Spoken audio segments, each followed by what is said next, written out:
ফি জান্নাতি ইয়াতাসাআলুনা আনিল মুজরিমিনা মা সালাকাকুম ফি সাকর। সম্মানিত দর্শকবৃন্দু, আমি আপনাদের সম্মুখে 29 পারা 18 পৃষ্ঠা সূরা মুদ্দাসিরের 40 নম্বর আয়াত পাঠ করেছি। এখানে আল্লাহ পাক রব্বুল আলামিন বলতেছেন, জাহান্নামীরা জাহান্নামে যাওয়ার পরে, জান্নাতীরা জান্নাতে যাওয়ার পরে, জান্নাতীরা একে অপরকে প্রশ্ন করবে জাহান্নামীদেরকে।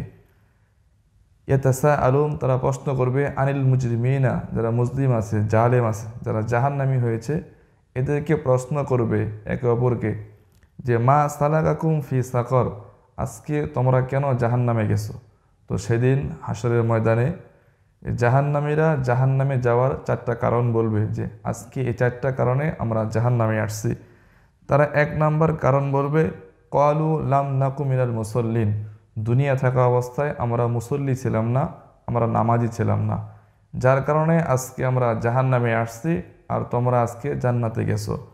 2 নাম্বার কারণ এরা বলবে অলাম নাকু নুতইমুল মিসকিন, দুনিয়া থাকা অবস্থায় আমরা গরিব মিসকিনকে কখনো খাবার দেইনি।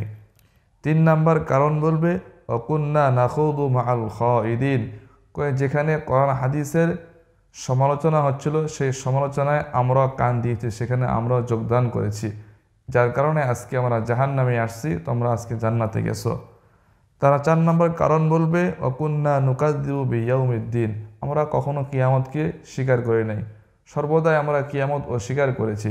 আজকে এই 4টা কারণে আমাদের স্থান জাহান্নামে, আর তোমরা 4টা কাজ মানার কারণে, আমল করার কারণে তোমাদের স্থান আজকে জান্নাতে।